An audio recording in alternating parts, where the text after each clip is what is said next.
Welcome back to the videos, guys. This is just math, y'all. Haven't done a video in a while, and so I want to say welcome back. Here we go. We're going to look at Unit 2 today.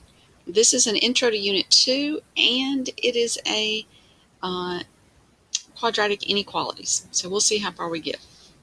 So the first thing I want to do is talk to you about Unit 2.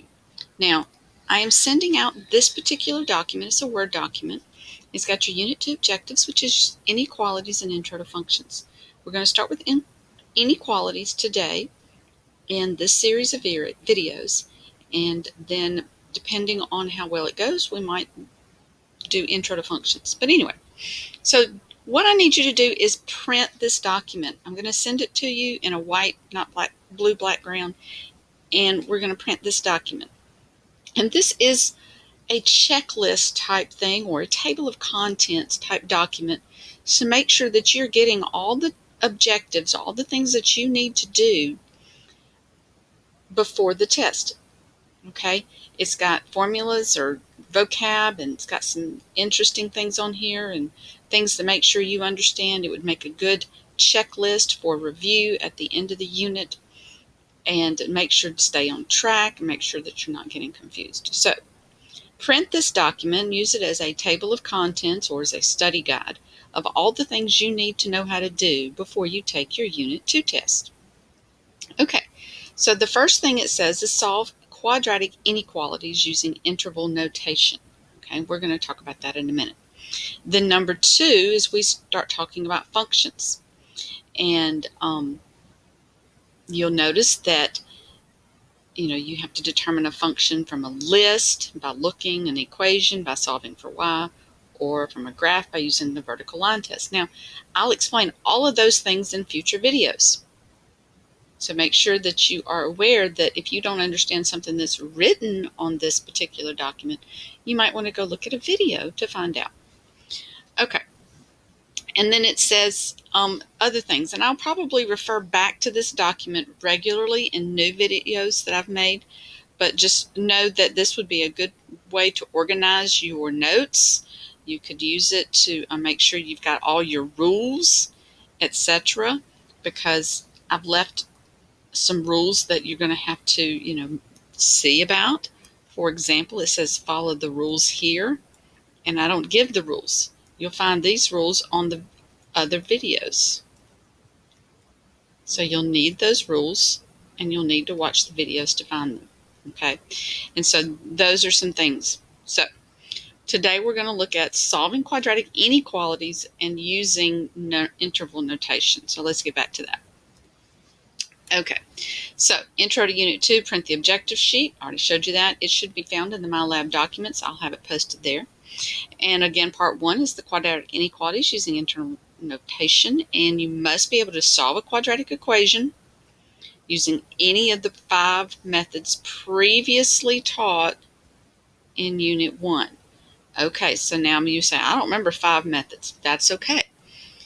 If you know how to solve a quadratic equation using factoring or quadratic formula or completing the square, those are the 3 main methods.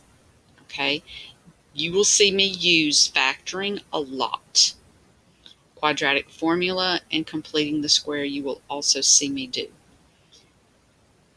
You need to be able to do that before you can move forward.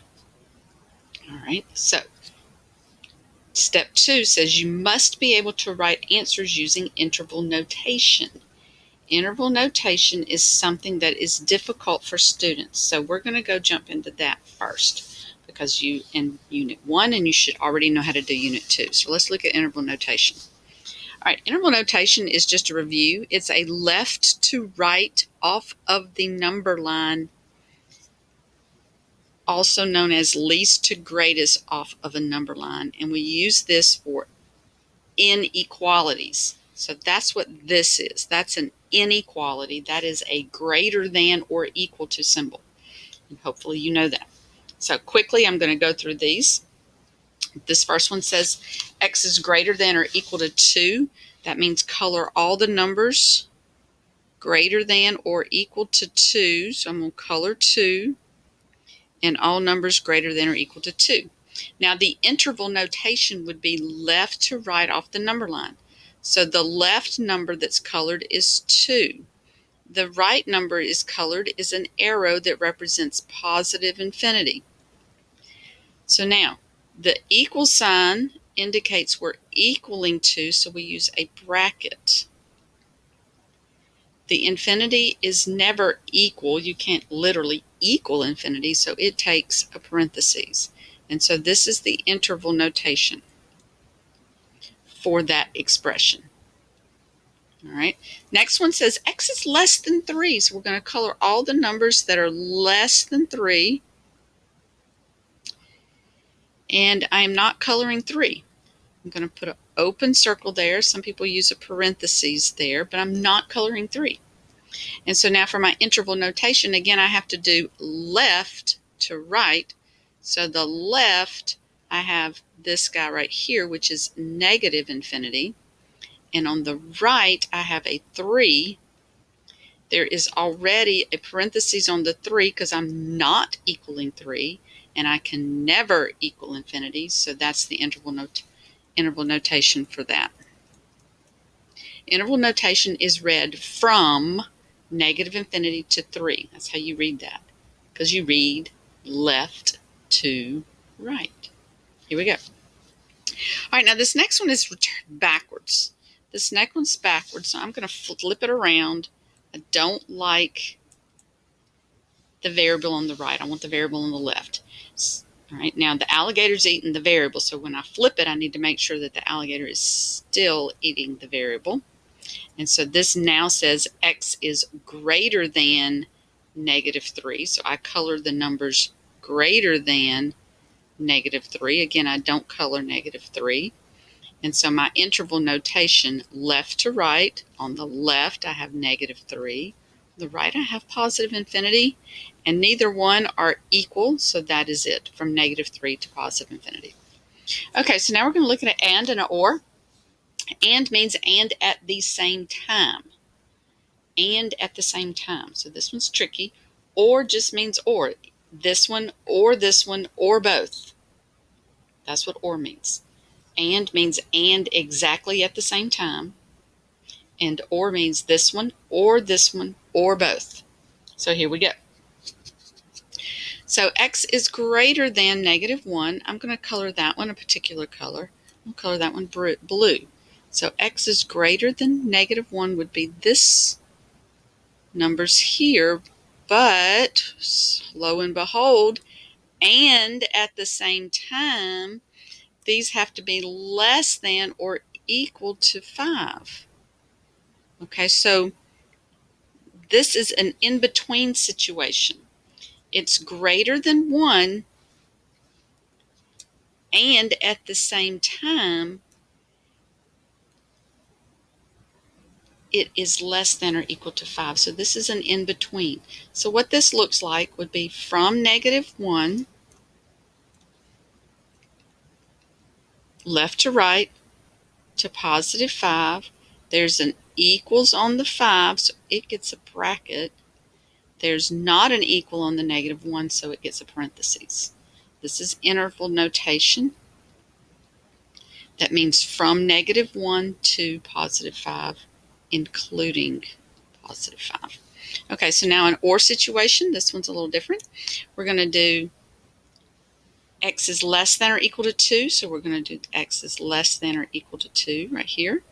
And it says equal, so I'm going to color the 2. You could put a bracket on here, or you could put the little dot. Or x is greater than 6, so I've got this one right here. And it doesn't say equal to 6, so I'll put a hole there. Okay, now interval notation from left to right, we have a gap. So we have to make sure we understand that there is a gap. None of these others had gaps. We have 2 pieces to this one. Okay, so x is less than or equal to 2. That's the piece in interval notation. That is negative infinity to negative 2. That one's included. You can't equal infinity. And then the second half has 6 to positive infinity. Again, 6 is not in there. And there you go. And then the word or, we use what we call a union symbol. And so I put a U between them, just like that. And that's the interval notation for that one. Interval notation is hard for some students.